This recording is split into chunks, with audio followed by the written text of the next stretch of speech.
It's the Chad Dukes Show. Very excited. I always like having guests on that I've known for a long time. First, I've been a fan of this gentleman for, I don't know, as long as I've been watching movies, I feel like. And then he actually came to town to promote Slam and Salmon with the rest of Broken Lizard. And it happened to be the exact week that the radio station flipped formats from fun talk to sports talk. So it was an odd time. And then he was up here in this actual room for Big O and Dukes once, and really admire the guy and think he's a great filmmaker and a funny dude. The great Jay Chandrasekhar joins us now on the program, the Brenco Solutions Hotline. Jay, always a pleasure to catch up with you, my friend. How are you? I'm good. I remember when that format switch happened. Didn't it switch to sports, right? Yeah, so it was so crazy. I was so excited to interview you guys, and we were going to do it on what was then Big O and Dukes, and our audience was huge. We had done the Beer Fest screening, and you know, we had chewed a lot of the same dirt. They flipped formats, driving away everybody, and then I started doing a sports show with LeVar Arrington, but I guess whoever the label was you guys were working with had already paid for the spots. I don't even know what was going on, so I was thrilled, but it went from us hanging out and having a huge event to, I think we were in a cell phone store in Washington, D.C. interviewing all you guys. Well, I mean, we've been interviewed in strange places before. When we went to Australia, the publicist was trying so hard to get people to pay attention to these 509 guys who wore cop uniforms, who were promoting Super Troopers. And she took us to a tire store opening on a Sunday morning. Oh, no. And we cut the ribbon, and we're taking pictures, and they're like, "Here are you guys," and we're like eating meat pies, and it was ineffective. What was the, like, is that, if you're making a list of a power ranking of the most awkward things you've had to do to promote a project, I can't tell you how many awkward radio appearances I've made over the years where nobody showed up and people were upset. Like, what's the most awkward one you've been through? Well, it was also Australia. I mean, you got to remember, like, the movie came out, Super Troopers came out in America and did pretty well, made about $20 million, which was good for $1 million movie, right? But they thought, hey, this is going to work in Australia. And by the way, the film is huge in Australia eventually. But when we go there, nobody has ever heard of us before.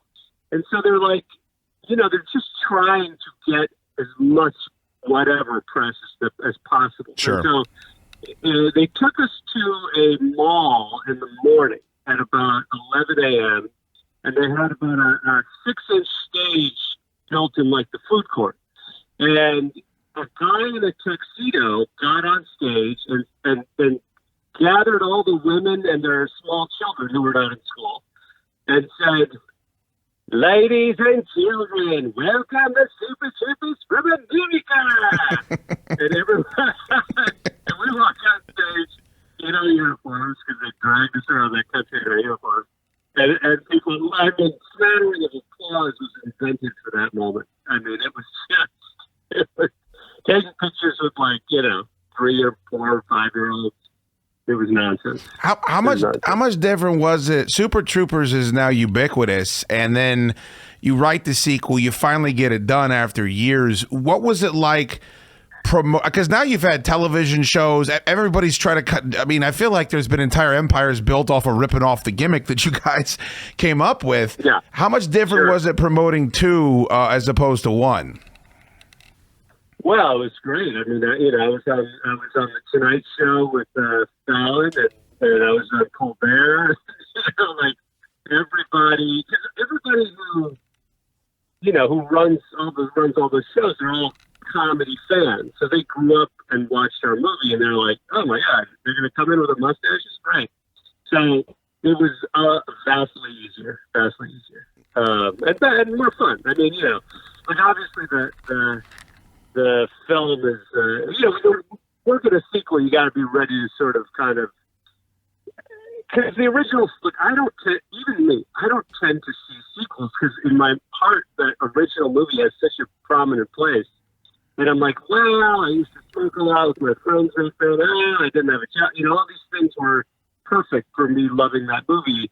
So when the sequel comes out, I'm like, I just remember the first one. And so you have to deal with that when you make a sequel. And I don't care. I mean, look, we made 8 movies and on television. You just absorb some hits and then you move on. But that movie too, is getting its own group of fans that is really taking off. It's taking off in a different way, but it's really doing well. It's great. Would there have been a Crackling Bacon tour? Like, I see Kevin Smith is doing this restaurant pop-up bit from his properties, like going on tour, going around the country. It's a great idea. I feel like you could have done a musical tour for that one. You could have probably thrown in some Coconut Pete songs or whatever you want to do. I mean, musically, I feel like you guys got some chops now. Well, we talked a lot about shooting a Crackling Bacon song and maybe shooting a music video. Please do that. But nobody, Eric and Steve can play guitar, and that's about it. I mean, Lemmy can fake play drums, Heffernan can fake play bass, and I can kind of fake play guitar, but, I can sort of, not really. It would sound terrible, and I know we can fake it, but I think we're just going to stay in our lane on this one. Yeah, but I think you could look, man. John Belushi can't play any instruments. Dan Aykroyd, I think he can play the harmonica. I mean, there's just ways to go about this. You get some studio. I mean, Kevin Costner. Do we really think that he's Jimmy Page up there, or does he have 12 studio musicians behind him that kick ass? I don't know. I think it's worth thinking about. I had to ask. I had an interesting text exchange with you the other day where.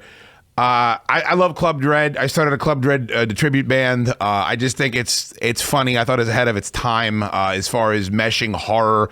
And we're doing a movie club actually for this episode for Freaky, which is a horror comedy. And I just feel like you guys are way out ahead of the curve on that one. I feel like it's not on Blu-ray, and it pisses me off. And once every 6 months I get drunk and I text you, please release Club Dread on Blu-ray, and I feel bad that you have to get those texts.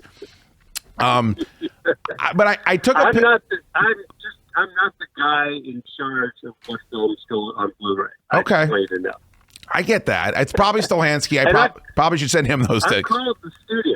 I've called the studio and said, can you put this out on Blu-ray? They're like, yeah, man. Yeah, we'll get back to you. And that's the way it goes.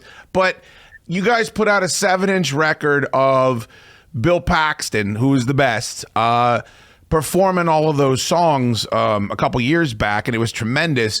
And then that same record company put up a post a few months back saying, hey, we're doing a 12-inch version of this. And on the jacket is you. It's all the guys. It's everybody from the press photo from the movie.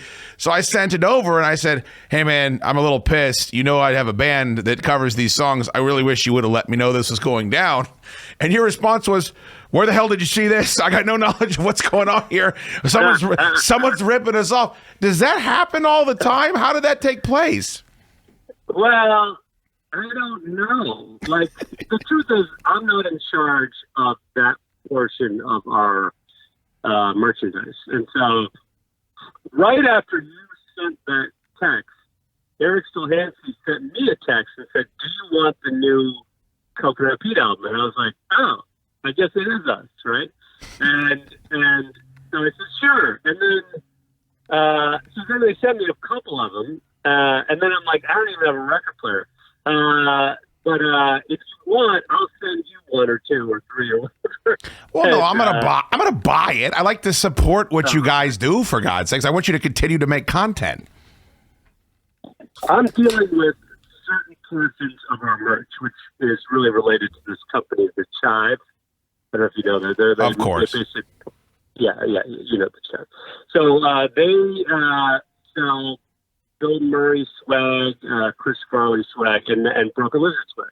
And so I'm kind of involved in that. And Eric is dealing with the other section of our merchandise. So he's the one who ended up, he knew about this record. I didn't. So I don't, I mean, it's a tremendous record. I just think that there's some value also in hearing those songs covered by a portly, disgruntled disc jockey. I think people should also check that out if they'd like to really hear the true interpretations. I mean, it's an honor that you've done this, and I've seen the crowd, and it's an honor. It's incredible. It's a great flick. I'm very excited. You got a new gig. One of the reasons why we were supposed to link up last week, but it sounded like it was a big week for you because you're a director, you're a writer, you're an actor, so you're always doing stuff, even if it's not Pot Fest or Beer Fest 2 or what everyone's screaming about on social media. What is the new gig for Mr. Jay Chandrasekhar? There's a comic named Joe Coy who's he's on Netflix. He's got I love him. He's great. Yeah, so he's like a Filipino American guy, funny guy. He sells out the Forum multiple nights in a row. He's just a huge. He's kind of huge in certain sections of the country, and frankly the Philippines is massive. But for some reason, Mr. Spielberg saw Joe Coy stand up and said, "I love this guy. Let's meet him." This Joe went in, and Steven Spielberg said, "Let's make a movie with you." And so they hired a writer, and they wrote this kind of like the movie Friday, sort of. Like it all takes place in one day. It's just like we're trying to go after his stand up. He kind of makes a lot of fun of his Filipino family. So it's going to be like him going home for Easter Sunday. It's a little bit of mobster action, and there's a family, and it's sort of fun. We're trying to make a really funny Joe Coy movie. And so I'm going up to Vancouver with Joe, and we're going to start shooting in the beginning of May, and then we'll be done about mid-June, and I'll start cutting. And I leave for Vancouver, fairly soon, and then I'm going to be in quarantine for 2 weeks. Which will be me alone in an apartment. It sucks. And then they release you, so we'll see. And I got COVID and I had to stay in quarantine for 10 days. And I don't know if you've done it already. You run out of shit to do. Like you just run out of ways to kill the time. I mean, internet's great. Porn's great. Uber Eats is great. Like I love all that. I play the video games, read the books, but it's just like by day 7 or 8, you're like, I would kill to walk into a dirty Target right now. If I could go to the dirtiest Target in Northern America, I would right now. Well, I don't even know what to do. I'm kind of trying to imagine what I'll need books-wise and movie-wise, but I guess I'm about to find out. Drinking. I think drinking probably helps quite a bit. Well, that's awesome, man. I don't know if you've have you seen what Joe Coy does in Hawaii when he goes to Hawaii and the rooms he can sell out in that place? Yeah, I saw the Netflix special in Hawaii, which was funny. Yeah, he's got this appeal, of course, to Filipino Americans and Filipinos, but also to Latino people, because I guess Spain at one point conquered the Philippines. So there's a sort of a crossover there. And then he's just got this big, there are white people in the audience for sure, but there's all sorts of different people in that audience. It's a really multi-racial kind of crowd. Yeah, I think he's funny as shit. I heard him on Corolla's show, and he would he would destroy. And Corolla's a funny dude, and he would crack Adam up the whole thing. If you can make funny people laugh, like that's kind of next level Zen funniness, And I just he seems to do really well whatever room he's in. That's going to be exciting to see you guys working together. Yeah, I think it's going to be fun. It's like you kind of figure out what the movie should be, and then you try to go out and capture what makes him funny and put it in there. It's a little different than your typical Broken Lizard movie where we write 30 drafts of the script. This is kind of like, there's going to be a little more kind of rehearsal and improvisation and trying to find, because when you take stand-ups and turn them into actors, you've got to make sure they're comfortable and they feel that they're being funny, because the crew's not allowed to laugh. So you kind of got to put some of their favorite bits in and try to, you break those jokes apart and reconstruct them for film.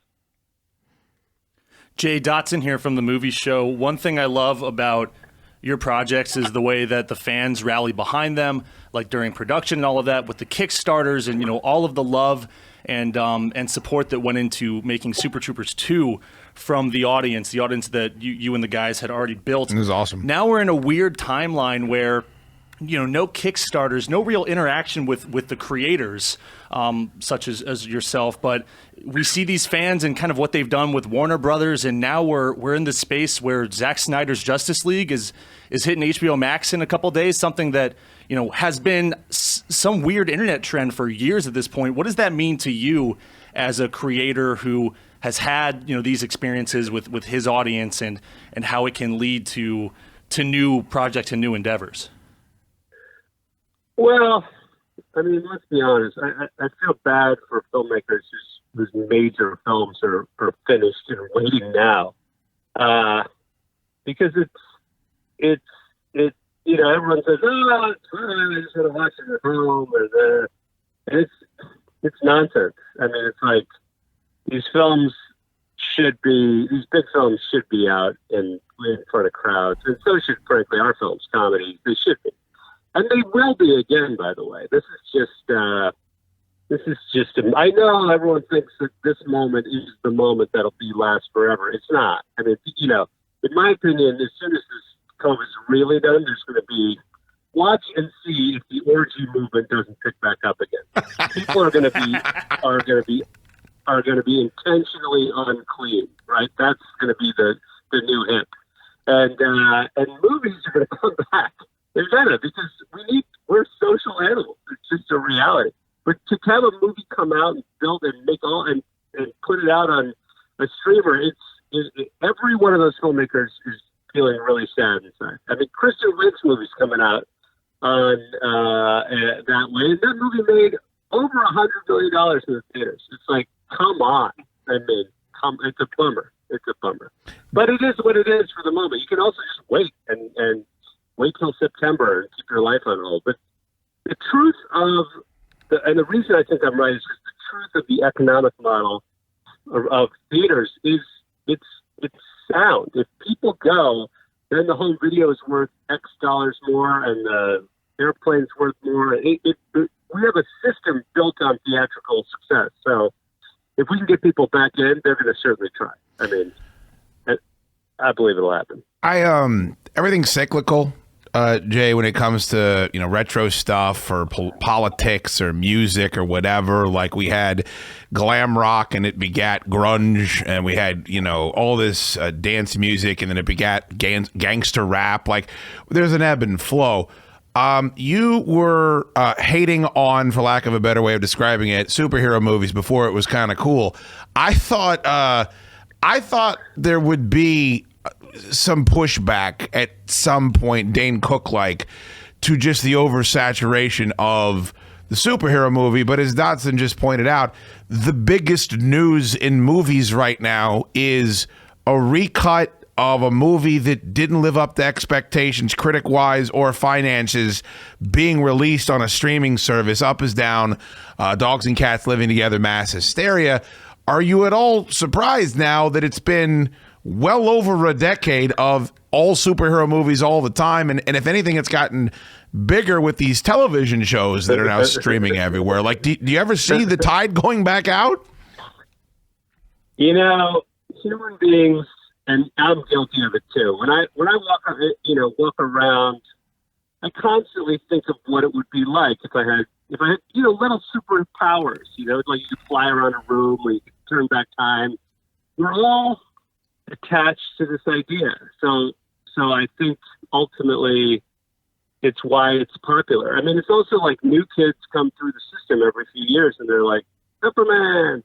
And, the bottom line is, if you really talk to the people, the actors and the directors in town, everyone's sick of these goddamn movies. However, if the audience wants to see them, they're going to be made. And in terms of comics making fun of them, the reason people are making fun of them is because they don't want to get knocked out of being in a Marvel movie. And they're like, people are being paid to be in these Marvel movies. They're like, shit, I want to be in a Marvel movie. Once you get asked to be in a Marvel movie, if they're like, hey, you want to be, whatever, Candyman or whatever, I'm like, okay, I'll do it. It's like, it is what it is. Like, it's commerce, right? Will they go down in history and say, oh, that's the thing I'm most proud of? No. But, Marvel should continue to, squeeze, make the audience go to their movies because I guess people want to see it. What can I say? I've just talked myself out of ever directing another Marvel movie, even though that's okay with me. I mean, they asked me to once, and I was like, I don't think so. Ant-Man, right? Weren't you going to direct Ant-Man? I was in discussions, and I just wasn't sure. I didn't know who Ant-Man really was, and I had this real fear that I was going to be the guy who directed the first Marvel movie that didn't work. And then my friend Peyton Reed made it, and I went to see it. I'm like, God damn, that's good. It's a good movie. And it's funny. Did a great job with it. Yeah. And I said I wouldn't have known to do that. So I think they got the right guy. Well, like, if you ever directed a Marvel movie, like, how quickly would Lemmy and Heffernan's and everybody's number just evaporate from out of your phone? Because once that takes place, I mean, you're going into a different stratosphere after that takes place. They would be parked outside my house trying to get in that movie. Heffernan might finally go on that diet.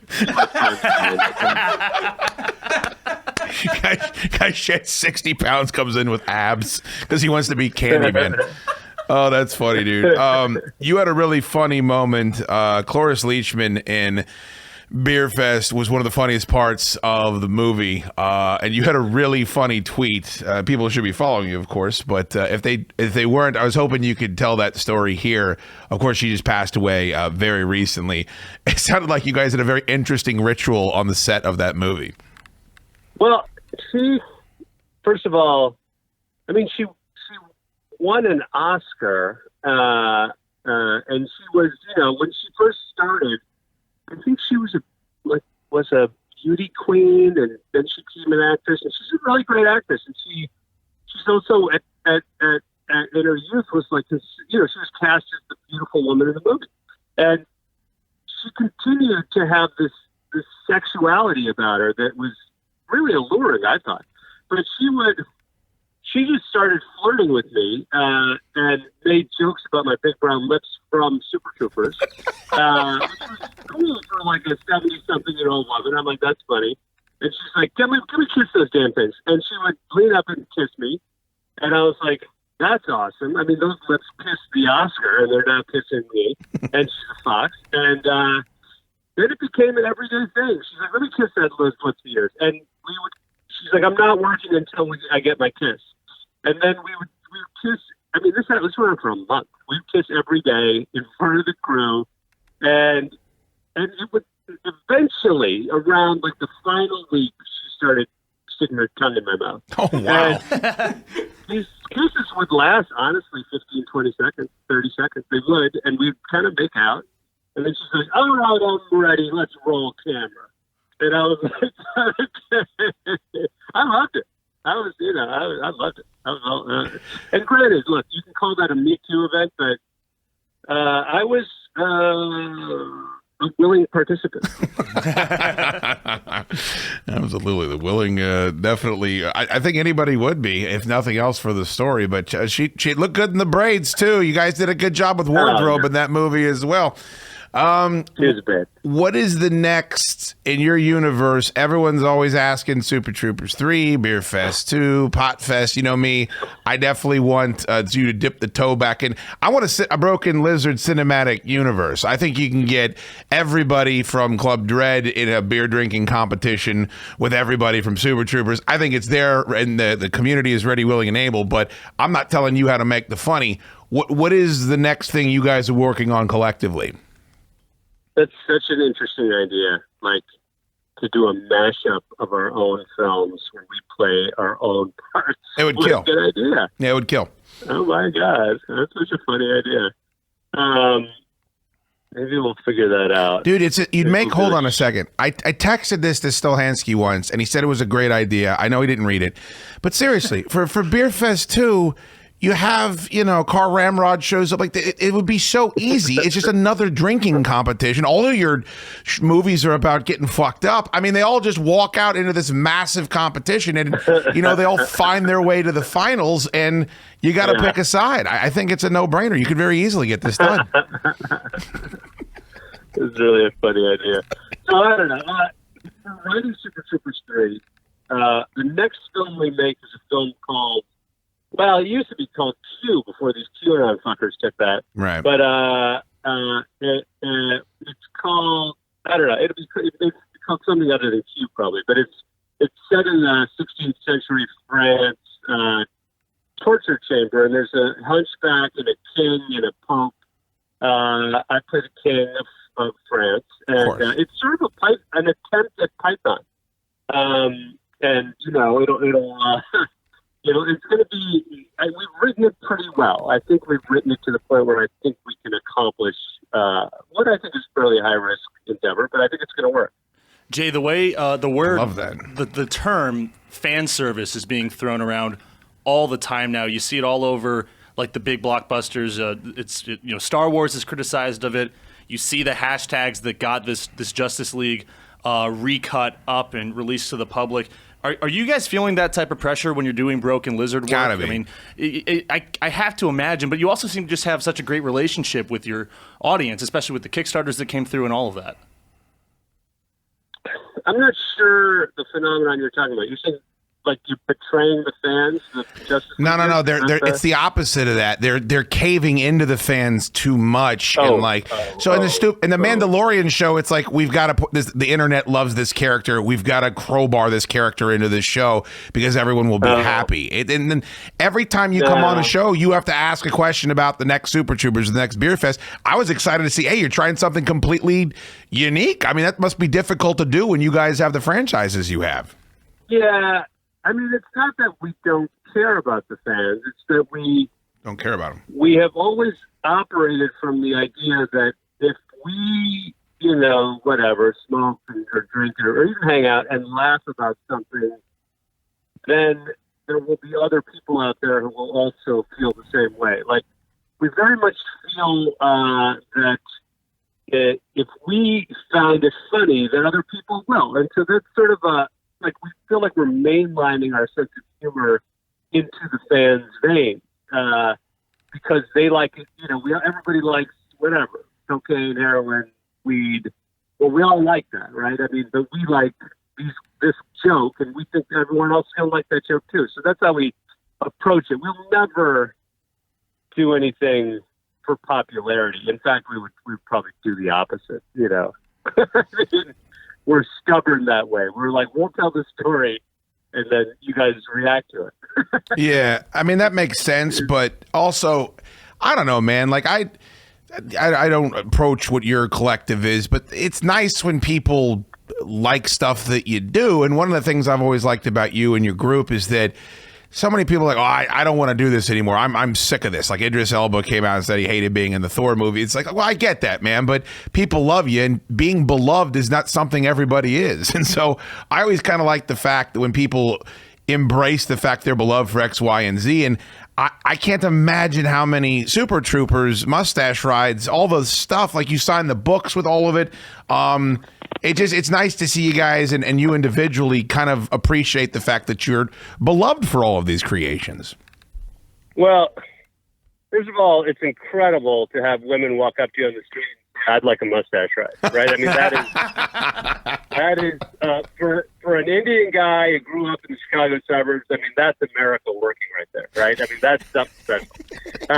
And the reality is, I mean, I'm a fan of Howard Stern, and he always says, don't quit your day job. Like if you were made famous by, being in Pearl Jam, don't quit Pearl Jam. Stay in Pearl Jam and do your little side projects on your own, and then come back and tour with Pearl Jam. And I took that very much to heart. I'm like, who else in show business is making movies with their 4 college friends? And now we're going to make our 8th and 9th movie. I mean, who else gets to do that? I'm not quitting it. I mean, the way that it'll quit is that, the movie won't work and the people stop wanting to finance it, and that'll be that. But, if we can play it right, we can still be doing this when we're Bill Murray's age. Now, I mean, there'll be different kinds of movies, but, he's still doing it, Do you remember, Jay, I know you're a huge Stern guy. I'm a huge Stern guy. Do you remember when he was describing Dominic Barber's dinner and he said steak for 2 for 1 for me, Dominic? Do you remember that segment? Yes. I try to explain that to people. I'm like, this is the funniest thing I've ever heard in my life. And like his ability to invoke characters, whether it's like his parents or his friends, or even if it's Scott the engineer or Jackie, like doing the voices. I think to me, all of the shocking stuff, all the interviews, whatever, that is his greatest talent, is his ability to conjure up people kind of out of his acumen. I think that's why the show has always resonated so much with me.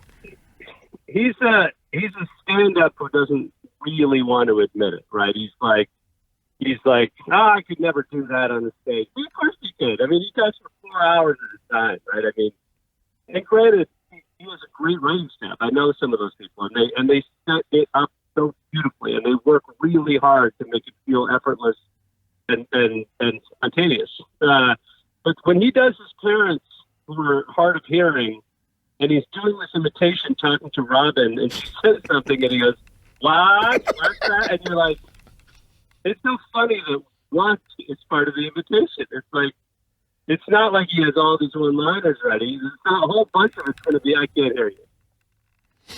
It's the best. So the book, I see people are still checking it out. Mustache Shenanigans, available on your website, jchandrasekhar.com, and of course Amazon, wherever you buy nice books. I enjoyed the book very much. It seems like it was very successful. It's very funny. Thank you. Book 2, is that something that's taking place? Are we resting on the laurels and doing downloadable content for this one for the rest of your life? What's that process like for you now that you've knocked out that life goal? Well, book 1 was, it's a memoir. If you want to hear the behind-the-scenes stories of all the movies, you can go to my website and you can order this book, and I will send it to you personalized, and I'll draw a little picture of whatever character you like. And you will. Best Guy or Super Troopers, yeah. Book 2 is a novel, and I wrote a book. It's fiction. Some people don't realize that novels are automatically fiction, but they are. They are. And it's a story of a brain surgeon in suburban Chicago, and he's part of he's married. He's got part of a heart surgeon, like 4 couples, and they all hang out a lot. They drink a little. They drug a little.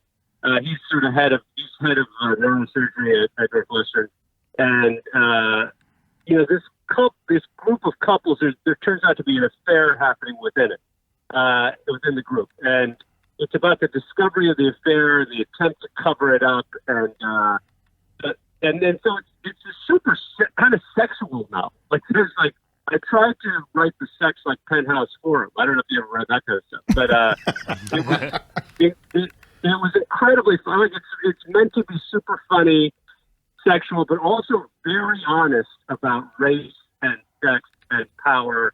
And really, it's about like the struggle humans have between what we really are, which is wild animals, and we keep trying to tame ourselves as children. Our parents tame us, our wives, husbands tame us, and that battle between being a wild animal and a tame animal. And so it's like human behavior. That's why I made the guy a brain surgeon. And the book is called The Wild and the Tame. So it's kind of got a self-operating title, but in my opinion, it's the best thing I've done. It's about 300 or 400 pages, and you can create jokes that you put in the first 10 pages and bring them back 100 pages later, and then bring them back again on page 250. And it's such complex joke writing that it's so satisfying. That's cool, man. I gotta imagine that stepping outside of, I know writing is something you've done your entire life, but in that format, that feels like stepping outside the comfort zone as well. Yeah, no doubt. I mean, it takes a while to figure it out, but it started about 2 years ago, and then when COVID hit, I was like, great, I need about a month to knock this out to finish it, and literally 9 months later, I was like, okay, I think I did it. I mean, it was so much work, and it's sitting with my agent right now. We're going to do a last round of notes before we go out and try to sell it. But I have a real dream of publishing that, and then hopefully turning it into a TV show, which is like a written Larry David show, with a little more drama in it, like just like a comic, with written bits and written ideas that not. But still a comic. That's why I say Larry David. He's a comic. Yeah, he certainly has. But he's made a few people chuckle and chortle over his time on this planet. It is at Jay Chandrasekhar. Last name's too long on Twitter, so knock that R off. Then he's on Instagram. You search his name. Go to the website. The book is Mustache Shenanigans. And I'm going to just continue to tweet random movie studios begging for Club Dread on Blu-ray. It feels like the only thing I can do. Jay, you're a mensch. Thank you so much. I hope you get through the quarantine uneventfully, and looking forward to the new project. The novel sounds very intriguing, and I will be purchasing a copy of the new Coconut Pete record as well, as I like to support your endeavors. Thank you so much, buddy, for coming on the program today. Appreciate it. Thanks for having me. He's one of the best guys around, one of the funniest guys around. The great Jay Chandrasekhar on the Chad Duke Show.